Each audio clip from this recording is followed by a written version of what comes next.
여러분, 오늘부터 이제 마태복음 14장의 그 말씀을 함께 나눕니다. 마태복음 14장부터 예수님의 공생의 3년차가 시작이 됩니다. 공생애라고 하는 것은 예수님께서 사적인 생애를 넘어서 세상을 살리시는 일을 감당하는 공적 생애를 말하죠. 기간이 3년인데 오늘 말씀부터 3년차가 되겠습니다. 고등학교 3년을 말한다면 고3인 겁니다. 고등학교 3년이 이르면 다 중요하겠습니다만 그 중에서도 가장 중요한 시기 고3. 이 시기에 어떻게 하느냐에 따라서 모든 것이 결정되는 그만큼 중요하다는 겁니다. 그런데 여러분, 그 출발이 세례 요한의 죽음으로부터 시작이 됩니다. 예수님이 하신 일을 쭉 기록을 하다가 갑자기 세례 요한의 죽음을 그것도 12절까지 상세하게 기록을 합니다. 큰 뜻이 있는 거죠. 드라마나 영화로 하면 복선이 되겠습니다. 복선이란 앞으로 일어날 중요한 사건에 대해서 시청자들에게 미리 사인처럼 보여주는 걸 말하죠. 그리고는 앞으로 전개될 이야기가 그렇게 되는 것 아닌가? 그렇게 느끼게 하는 거죠. 그런 관심을 가지고 드라마에 집중하게 하는 겁니다. 세례 요한은 예수님의 길을 예배한 사람입니다. 예수님 앞에 가서 길을 만드는 겁니다. 복선과 같은 거예요. 그래서 세례 요한을 통해서 우리가 예수님이 앞으로 그렇게 되지 않을까? 그걸 짐작하는 겁니다. 출생부터 그렇습니다. 세례 요한의 출생을 통해서 예수님의 출생도 그와 비슷할 것을 알게 됩니다. 사역도 그렇습니다. 세례 요한의 사역을 통해서 예수님의 사역도 그와 비슷할 것을 알게 됩니다. 오늘 세례 요한의 죽음도 마찬가지입니다. 그의 죽음을 통해 예수님의 죽음도 그와 비슷할 것을 이제 알게 되는 겁니다. 우리 1절, 2절 말씀, 하나님 말씀 같이 봉독합니다. 시작. 그때에 분봉왕 헤롯이 예수의 소문을 듣고 그 신하들에게 이르되 이는 세례 요한이라. 그가 죽은 자 가운데서 살아났으니 그러므로 이런 능력이 그 속에서 역사하는도다 하더라. 아멘. 여러분, 세례 요한이 오늘 죽는데 세례 요한이 죽기 전에 정치권의 모든 관심은 세례 요한이 되겠습니다. 이스라엘의 군중들이 세례 요한을 따르는 겁니다. 이 블랙리스트 1호, 군중을 몰고 다니는 사람을 조심하라. 정치적으로 어떤 반란이 일어날지 모릅니다. 그러니까 통치자들은 그런 사람들을 제일 싫어하죠. 반란이 일어나고 그 반란을 진압을 하지 못하면 제대로 통치를 못한다고 로마로부터 그 왕의 직위가 박탈당하기 때문이죠. 그때 이러면 이 갈릴리 지역을 다스린 사람은 헤롯인데, 헤롯 왕이라고 하는데 성경에는 헤롯이 여러 명 등장합니다. 예수님이 태어나실 때 그때 헤롯은 헤롯 대왕이라고 해서는 이스라엘 전체를 통치하는 그 왕입니다. 오늘 말씀에서 헤롯은 분봉왕이라고 하는데 헤롯 대왕이 죽은 이후에 이스라엘 나라가 3개 행정구역으로 쪼개져서는 다스리는데 갈릴리와 베레아 지역을 통치하는 분봉왕이 오늘 헤롯입니다. 헤롯 대왕의 아들이고 헤롯 안티파스라 그렇게 합니다. 요즘으로 하면 도지사급 이제 왕이 되겠습니다. 그가 세례 요한을 죽이죠.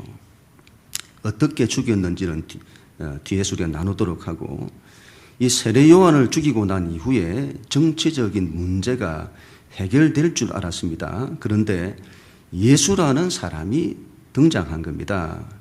그 예수라는 사람이 엄청난 능력을 행사하면서 군중들을 몰고 다니는 겁니다. 블랙리스트 1호. 헤롯이 자기가 죽인 세례 요한이 부활했다고 여길 정도였습니다. 정치권이 예수라는 사람을 주목했다는 걸 말합니다. 지금까지는 세례 요한을 주목을 했는데 그가 죽고 난 이후부터는 예수님을 주목한 겁니다. 그리고 이제부터 정치권도 예수님을 반대하기 시작한다는 걸 말씀합니다. 지금까지는 예수님의 반대가 유대교라고 하는 이 종교가 예수님을 반대하고 이스라엘 백성들이 예수님을 오해했다면 이제는 로마의 통치 아래 있는 정치권도 반대한다는 겁니다. 정치권은 세상 나라의 대표죠. 다시 말하면 세상이 예수를 반대한다는 겁니다. 하여튼 여러분, 세례 요한의 죽음과 함께 예수님의 시대가 이제 활짝 열린 겁니다. 예수님의 사역이 절정 클라이막스에 이르게 됩니다.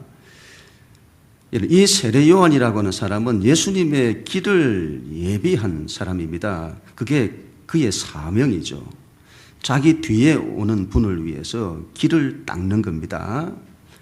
자기 뒤에 오는 분이 하나님의 역사를 잘 감당할 수 있도록 준비를 하는 겁니다. 자기가 빛나는 것보다 그분이 빛나기를 더 원하고 그분을 위해서라면 자기는 역사의 뒤안길로 물러가도 좋은 겁니다. 그의 마지막 죽음까지도 그랬습니다. 자기의 죽음으로 그분의 시대가 오도록 하는 겁니다. 길을 예비하는 사람. 우리는 믿는 자들은 그런 사람 되어야 합니다. 길을 예비하는 사람. 세례 요한만 길을 예비한 것이 아닙니다. 예수님도 길을 예비하는 분이십니다. 우리의 길을 예비하죠. 우리를 위해서 길을 닦아 놓으시는 겁니다. 그분 뒤에 오는 예수 믿는 우리들이 하나님의 일을 잘 감당할 수 있도록 모든 것을 예비하는 겁니다. 예수님은 당신이 죽어 우리의 시대를 여십니다. 우리가 하나님의 사역을 마음껏 펼칠 수 있도록 하시는 거죠. 여러분, 우리 또한 길을 예비하는 사람이 되어야 합니다. 우리 뒤에 오는 사람들이 있습니다. 누구죠? 다음 세대, 우리의 가정의 자녀들, 우리 뒤에 오는 사람들, 그들이죠. 그들이 신앙생활을 잘 할 수 있도록 길을 예비하는 사람이 되어야 합니다. 우리들보다 그들이 더 빛나도록 해야 하고 그들을 위해 섬기고 희생하고 십자가의 길도 마다하지 않고 그래야 되죠. 그들의 시대가 열리도록 그렇게 해야 되는 겁니다. 헤롯이 예수님을 두고 세례 요한이 부활했다고 여겼습니다. 예수님에게서 세례 요한과 비슷한 점을 본 겁니다. 우리도 이런 그래야 합니다. 세상 사람들이 볼 때 우리에게서 예수님의 모습을 볼 수 있어야 합니다. 예수님이 부활하여 우리 안에 살아계시는 그런 사람이 되어야 합니다. 작은 예수가 되어야 합니다. 저 예수쟁이들, 그런 말을 기꺼이 들을 수 있어야 합니다. 다른 사람들이 볼 때 우리 안에서 예수님의 능력을 볼 수 있어야 합니다. 예수님의 사랑의 능력, 치유의 능력, 회복의 능력, 살리는 능력, 그런 능력을 가지고자 해야 합니다. 내가 어떻게 그런 능력을 가집니까? 내가 어떻게 그런 능력을 가집니까? 그래서 여기에 대해서는 믿음이 있어야 됩니다. 믿음이.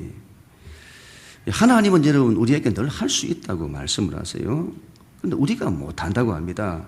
하나님께서는 목수의 아들도 구원자가 될 수 있다고 하는데 우리가 안 된다고 해요. 하나님께서는 종도 왕이 될 수 있다고 하시는데 우리가 안 된다고 합니다. 여러분 할 수 있습니다. 그런 믿음이 있어야죠.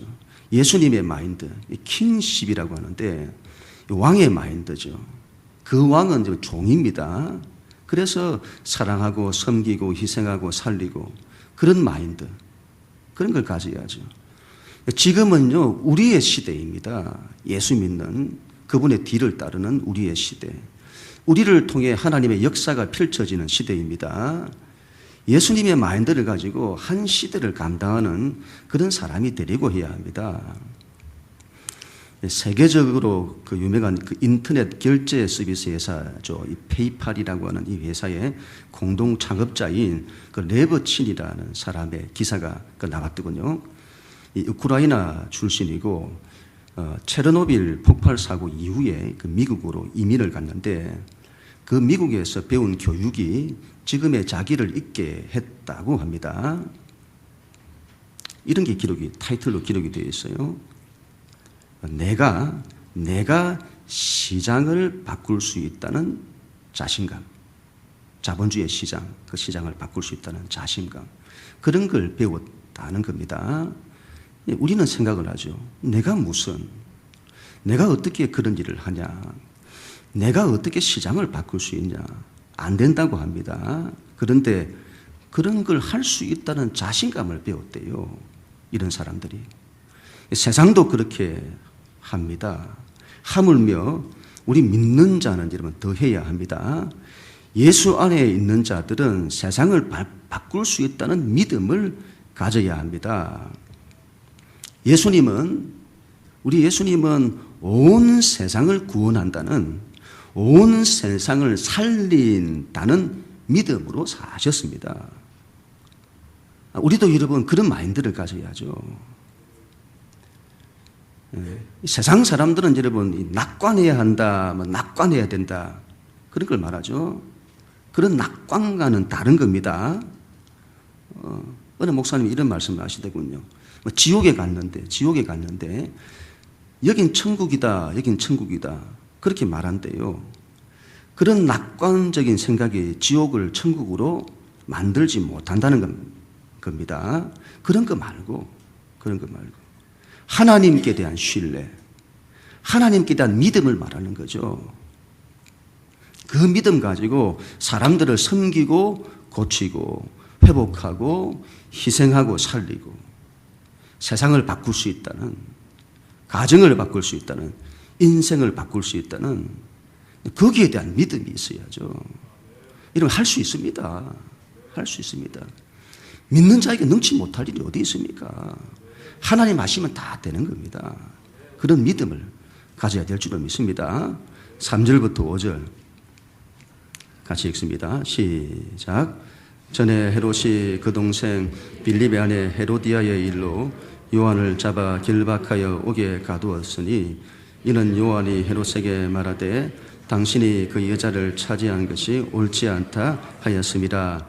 헤롯이 요한을 죽이려 하되 무리가 그를 선지자로 여김으로 그들을 두려워하더니. 이런 세례 요한이 어떻게 이제 죽었는지를 상세히 기록을 하고 있는데, 복선입니다. 복선. 메시지를 말합니다. 어떤 메시지가 되겠습니까? 세상에 반대가 있을 거다. 그 메시지, 복선. 이 사건이 좀 굉장히 복잡합니다. 헤롯의 집안에 대해서 좀 알아야 하는데, 이 집안이 아주 콩가루 집안이에요. 헤롯 대왕이 10명의 아내를 두었는데 거기에다 자식들까지 집안이 난리 나는 말이죠. 헤롯 대왕의 마지막은 참 비참합니다. 아버지하고 자식들 사이에, 자식들과 자식들 사이에 권력에 대한 암투들이 일어나고 서로 죽이고, 아내도 죽이고 자식들도 죽이고, 집안이 굉장히 복잡합니다. 이 집안을 이해를 하려면 밤을 새워야 할 겁니다. 예수 믿는 사람은 삶이 좀 단순해야죠. 단순. 혼돈스럽고 삶이 무질서하고 그런 거 별로 좋지 않습니다. 죄가 많으면 막 복잡해져요. 꼬이고. 예수 믿는 사람은 좀 단순해야 합니다. 한마디로 여러분, 오늘 이 헤롯 안티파스라는 이 왕은 부인을 잘못 만나서 인생이 꼬이고 완전히 망친 사람입니다. 헤로디아라고 하는 여자와 결혼을 합니다. 그런데 이 여자는 조카예요. 거기다가 배다른 동생인 헤롯 빌립이라는 사람의 아내였습니다. 남의 아내를 빼앗은 겁니다. 이 헤롯 빌립이라는 사람은 원래 왕위 계성 1위였다가 그의 어머니가 영모 사건에 연루되면서 평민으로 강등된 사람입니다. 그의 아내가 헤로디아인데 권력에 대한 야망이 큰 여자였습니다. 남편이 왕위 계승자에서 평민으로 전락한 것이 불만인 거죠. 그러던 중 헤롯 안티파스를 우연히 만나게 되고 불륜을 저지른 겁니다. 그의 청혼을 받자 남편을 버리고 헤롯 안티파스에게로 가는 겁니다. 이 헤롯 안티파스는 헤로디아와 결혼하기 위해 20년 동안 잘 살았던 조강지처 나바티안 공주인데 그 공주를 버리게 됩니다. 지금이라면 이것보다 더한 일도 있겠습니다만 예수님 당시 유대 사회에서는 이런 일이 있을 수 없는 일인 겁니다. 율법을 범하는 큰 죄인 거죠. 간음과 근친 상간. 세례 요한이 여러분 그걸 지적한 겁니다. 그걸 지적한 거예요. 안 그래도 여러분 세례 요한이 군중들을 몰고 다니니 정치적으로 부담이 되는 사람인데 헤로디아의 일로 자신들의 죄를 지적하니 죽이려고 하는 거죠. 그래도 죽이지 못하는 이유는 군중들이 세례 요한을 따르기 때문에 잘못 건드리면 밀란이 일어날지 모르니까 차선책으로 감옥에 가두는 겁니다. 여기서 우리는 중요한 진리 하나를 알 수 있는데 이런 세상이 왜 세례 요한을 죽이려고 하느냐 하는 겁니다. 왜 죽이려고 하죠? 그들의 죄를 지적했기 때문에. 여러분 대단한 복선이 되겠습니다. 나중에 세상이 예수님을 죽이려고 하는데 왜 그렇게 하냐? 예수님이 세상을 악하다고 했기 때문에. 세상이 왜 믿는 자를 싫어하냐? 사람이 죄인이라고 하니까. 기독교 신앙은, 우리가 믿는 기독교 신앙은 세상으로부터 반대를 받을 수밖에 없습니다. 왜요? 인간이 죄인이라고 말하기 때문에. 세상에 제일 듣기 싫어하는 말이죠. 들고 일어납니다. 그래서 그런지 요즘 기독교는 세상 사람들이 그걸 싫어한다고 그걸 말하려고 하지를 않아요. 예수님은 그것 때문에 죽으시는데 우리는 자기 편하려고 그걸 말하지 않습니다. 6절부터 8절 시작. 마침 헤롯이 생일이 되어 헤로디아의 딸이 연석 가운데서 춤을 추어 헤롯을 기쁘게 하니 헤롯이 맹세로 그에게 무엇이든지 달라는 대로 주겠다고 약속하거늘 그가 제 어머니의 시킴을 듣고 이르되 세례 요한의 머리를 소반에 얹어 여기서 내게 주소서 하리. 아멘. 이 세례 요한을 죽이게 되는 결정적인 사건이 일어납니다. 바로 헤롯의 아내 헤로디아 때문입니다. 이 여자가 여러분 보통이 아닙니다. 보통이 아니에요. 꽃배기입니다. 꽃배기. TV 안 보십니까? TV? 꽃배기예요. 여자가 도끼를 품으면 여러분 온유울에 서리가 내린다더니 자신의 죄를 지적한 이 선지자를 죽이려고 도끼를 품고 있습니다.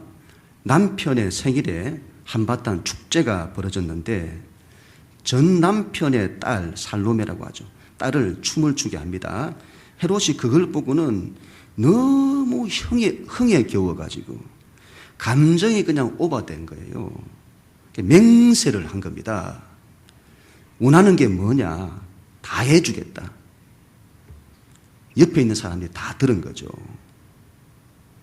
그때 그 딸이 자기 엄마가 시키는 대로 세례 요한의 머리를 접시에 담아서 가져와 달라는 겁니다. 대단하죠?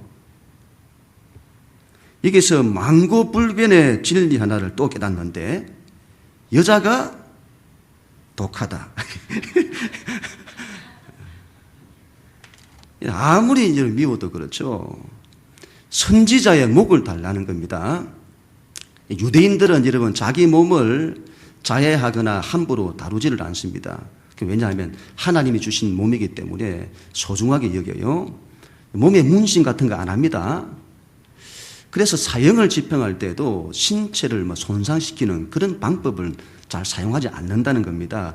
생명에 위급한 상황이 아니고서는 몸의 지체를 함부로 떼낸다든지 그렇게 잘 하지 않는다는 겁니다.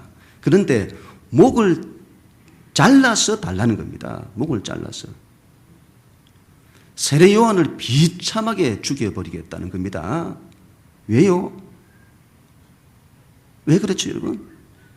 자신들의 죄를 지적했다고. 9절부터 11절 시작. 왕이 근심하나 자기가 맹세한 것과 그 함께 앉은 사람들 때문에 주라 명하고 사람을 보내어 옥에서 요한을 목을 베어 그 머리를 소반에 얹어서 그 소녀에게 주니 그가 자기 어머니에게로 가져가니라. 아멘. 왕이 근심을 하는 거죠. 세례 요한은 이스라엘 사람들이 인정하는 선지자입니다. 그를 어떻게 죽입니까? 그런데 자기의 맹세를 주워 담을 수가 없는 겁니다. 왕이 채통이 있죠. 명예가 있죠. 고대에는 명예 이런 걸 굉장히 치죠. 지금도 이슬람권에 있는데 보면 명예살인 이런 걸 하잖아요. 집안의 명예를 떨어뜨렸다고 죽여버려요. 명예. 아마 이 헤롯이 맹세를 안 지키면 왕이 그런 선지자 하나 무서워서 뒤로 물러선다고 할 겁니다. 그 명예 때문에 선지자를 죽이는 겁니다. 또한 이 선지자의 목숨을 한 여자의 춤값에 팔아버리는 겁니다. 여기서 중요한 진리, 세상의 한계를 말하는 겁니다. 첫째는 세상은 옳은 걸 알지 못한다. 자신들이 죄인이 아니라고 생각한다. 그리고 죄를 지적하는 걸 굉장히 싫어한다. 다르게 말하면 진리와 생명에 대해서 적대적이다. 본성적으로 하나님 나라를 반대한다. 두 번째, 옳은 걸 알아도 그것을 행하지 못한다. 세례 요한이 틀리지 않았다는 것을 안다. 죽을 죄가 아니라는 것도 안다. 그러나 자신들의 명예, 정치적 목적을 위해서 뜻을 굽힌다. 여러분, 지난달 한 포털 사이트에서 소아암 희귀 의약품 생산 중단 사태를 막아달라, 그런 글이 올라왔다고 합니다.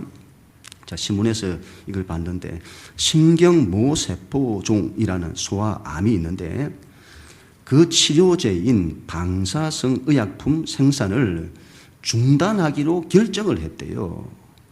그러면 이 암을 앓고 있는 사람들 어떻게 됩니까? 치료제를 만드는 걸 중단을 했대요. 근데 그 이유가 뭐냐 할 때, 그 이유가 그런 거 만들어 가지고는 이익이 안 맞다는 겁니다. 지금의 시대를 단적으로 보여주죠. 지금의 시대가 사람의 생명을 위하지 않습니다. 희귀병을 가진 사람을 치료해야 한다는 걸 압니다. 생명이 귀한 것도 압니다. 그러나 이익이 안 되면 버립니다. 단적인 예입니다만 세상을 두고 하는 말이죠. 세상은 옳은 걸 알아도 옳은 걸 이룰 수 없다. 마지막 12절 같이 읽습니다. 시작. 요한의 제자들이 와서 시체를 가져다가 장사하고 가서 예수께 아뢰니라. 아멘. 세례 요한의 죽음에 대해서 그의 제자들이 예수님께 그 소식을 아뢰입니다. 요즘 같으면 여러분 뉴스를 보고 바로 알겠습니다만 그 당시는 그렇지 못했을 겁니다. 예수님께 사람을 보내어 알리는데 며칠이 걸렸을 겁니다.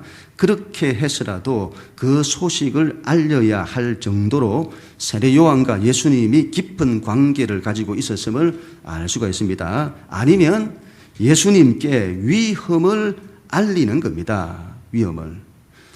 필리핀 대통령이 지금 마약 사범들 색출한다고 지금 막 사람들 가차없이 다 죽이죠. 북한이 권력에 부담이 되는 사람들은 다 숙청을 하는 겁니다. 그런 사정의 칼날이 이제 예수님께로 향하고 있다고 조심해야 한다고, 조심하시라고 알리는 겁니다. 오늘 세례 요한의 죽음이 주는 강력한 메시지, 반대가 있을 거다. 반대가 있을 거다. 이걸 어떻게 해야 될까요? 반대가 있을 거다. 여러분, 정치권의 반대까지. 이 정도 되면 여러분 하는 일을 포기해야 하는 것 아닐까요? 정치권이 반대하는데 불안해해야 하는 것 아닐까요? 다른 길을 가야 하는 것 아닐까요? 아니면 어떻게 이런 일이 일어나냐? 하나님의 일을 하는데 왜 이런 일이 생기냐? 그렇게 해야 되는 것 아닐까요? 만약에 여러분 예수님께서 이 반대를 두려워하고 다른 길로 가셨다면 구원자의 길을 가지 못했을 겁니다. 반대가 무서워 하시는 일을 포기했다면 세상을 구원하지 못했을 겁니다. 이 이후에 예수님의 반응이 대단히 중요합니다. 강력한 메시지를 담고 있어요. 신앙이란, 우리가 믿는 신앙이란 세상의 반대를 피해가는 것이 아니라 세상의 반대를 뚫고 가는 것이다. 세상의 반대를 두려워하지 않는 것이다. 세상의 반대가 있어도 하나님의 뜻은 이루어진다. 우리의 신앙은 세상을 살면서 우리의 신앙이 세상을 살면서 아무런 어려움도 없고 고난도 없고 그런 거 아닙니다. 예수님 잘 믿으면 어려움 없을 거라고 얘기했는데 그게 있을 때 이런 게 왜 있냐? 그렇게 말하는 것이 아닙니다. 믿음이란 현실의 두 발을 딛고 서는 겁니다. 세상은 본래가 갈등이 있고 아픔이 있고 바람이 있고 파도가 있는 곳입니다. 피해갈 수 없습니다. 예수님도 못 피해 가신다. 예수님도 못 피해 가신다. 그런 거 없으려면 천국 가야 됩니다. 천국. 우리가 살아가는 현실에서는 피할 수 없어요. 그래서 믿음이란 그런 세상에서 일어서는 걸 말합니다. 난관을 뚫고 나가는 걸 말하죠. 자, 주중에 어느 목사님 설교를 들으면서 참 은혜를 많이 받았습니다. 생명으로 사는 법과 생존으로 사는 법을 설명하더군요. 믿는 자는 생명으로 살아야 한다는 겁니다. 생명이 뭐죠? 생명이 하나님이 나와 함께 하셔서 죽음까지도 이기는 걸 말합니다. 부활 생명, 죽어도 산다. 그래서 여러분 이 생명을 가진 사람은 그 어떤 환경도 다 이긴다는 겁니다. 생명으로 사는 사람은 죽음도 두려워하지 않고 그 어떤 환경도 두려워하지 않고 다 이긴다는 거죠. 그런데 생존으로 사는 사람은 죽음을 피한다는 겁니다. 왜요? 죽음을 이길 수 없기 때문에 두려워서. 그래서 이런 생존으로 사는 사람들의 삶의 특징이 두려워하는 겁니다. 두려워서 늘 피해 다니는 거예요. 인생이 두려움 피해서 늘 피난 것들만 찾아서 피하고 이게 생존을 위해 사는 사람들의 특징이라는 겁니다. 삶에 어려움이 오면 두려워서 피하고 고난이 오면 두려워서 도망가고 늘 피하려고 한다는 겁니다. 아이들을 여러분 생명으로 키워야 한다는 겁니다. 아이들이 인생 살면서 뭘 만나도 이겨내고자 하고 통과해내고자 하고 흔들리지 않고 일어서고 그런 마인드를 어릴 때부터 키워야 한다는 겁니다. 그런데 부모들이 아이들을 생존으로 키운다는 겁니다. 생존 경쟁에서 나고 하면 죽는 줄로 알고 그게 두려워가지고 두려움 피하려고 남들 하는 거 다 해야 되는 겁니다. 다 시켜야 돼요. 아이들을 덜덜 볶죠. 좋은 대학, 좋은 직장 못 들어가면 죽는 줄로 압니다. 돌파하고 이겨내리는 것이 없다 이 말이죠. 두려워서 근심하고 염려하고 인생이 그렇다. 인생이 늘 피해 다닌다. 맞서서 싸우는 게 없어요. 그렇게 아이들을 키우니 사회 나가서는 죽겠다고 하고 힘들다고 하고 난리인 겁니다. 생명이 없으니 항상 두렵고 불안한 거죠. 이스라엘 민족에게 출애굽의 이 사건은 원형이라 이렇게 보면 틀림이 없다 보여집니다.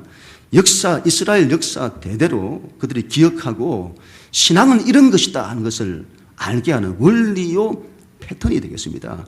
제가 여러 번 말씀을 드렸습니다만 아무리 강조해도 지나치지 않는다고 봅니다. 믿는 자가 가는 길에 바로의 군대가 쫓아와요.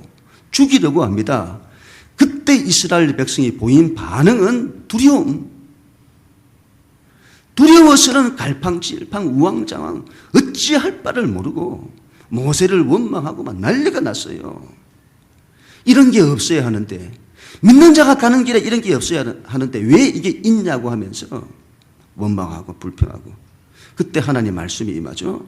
출애굽기 14장 13절에서 14절 마지막으로 우리 같이 읽습니다. 시작. 모세가 백성에게 이르되 너희는 두려워하지 말고 가만히 서서 여호와께서 오늘 너희를 위하여 행하시는 구원을 보라. 너희가 오늘 본 애굽 사람을 영원히 다시 보지 아니하리라. 여호와께서 너희를 위하여 싸우시리니 너희는 가만히 있을지니라. 아멘. 너희는 가만히 있으라. 너는 똑바로 서라. 하나님을 향하여 똑바로 서라. 두려워하지 말고 가만히 서라. 두려워하지 말고. 그리고 오늘 너희를 위해 이루시는 하나님의 구원을 보라. 여러분 오직 한 사람 모세가 믿음의 중심을 잡습니다. 믿음에 바로 서서 그 많은 바로의 군대가 쫓아와도 두려워하지 않고 하나님을 의지합니다. 그 믿음이 이스라엘을 구원합니다.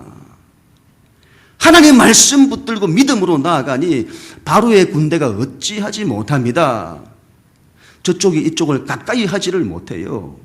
위협만 합니다. 위협만.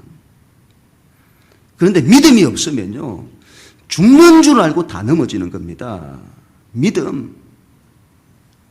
두려워하지 않는 믿음.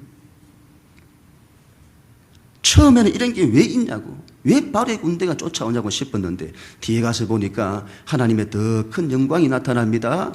길이 없는데 길이 만들어지고 바로의 군대는 바다에 다 수장이 되고. 믿음이란 하나님을 신뢰함으로 두려워하지 않는 거죠. 여러분 이게 단번에 되면 얼마나 좋겠습니까? 단번에 되면. 근데 안 됩니다. 안 돼요. 그래서 우리의 신앙은 훈련이 되어야 됩니다. 두려워하지 않는 연습들이 계속 일어나야 합니다. 믿음의 수위를 높이라 이렇게 이야기를 하더군요. 강이 이렇게 흐르는데 큰 바위들이 있으면 그게 자꾸 부딪혀요. 육상 선수가 허들 경기를 하는데 자꾸 걸려서 넘어지는 것과 같은 거죠. 피할 수 없다면 방법은 수위를 높이는 거다 하는 거죠. 강의 수위를 높이는 겁니다. 장애물 위로 지나가는 거죠. 그러면 장애가 아닌 겁니다. 믿음의 수위를 높이라. 두려워하지 않는 게 중요합니다. 오늘 세례 요한의 죽음이 우리 가운데 주는 강력한 메시지. 믿는 자의 길에 반대가 있다. 그러나 두려워하지 말라. 현실을 보면 자꾸 넘어집니다. 그때마다 하나님 바라보고 믿음의 수위를 높여야겠습니다. 그래 문제가 아닌 겁니다. 오히려 기회가 되는 겁니다. 그래서 하나님이 하나님의 사람들에게 그렇게 강조하시는 거죠. 두려워하지 말라. 어려움이 없다고는 말씀하지 않으십니다. 그러나 분명히 말씀하시는 건 두려워하지 말라. 믿음으로 일어서라. 괜찮다. 하나님이 지키시는 한 넘어지지 않습니다. 일어섭니다. 더 큰 영광이 나타납니다. 그는 우리 모두가 다 될 수 있기를 주님 이름으로 간절히 축원합니다.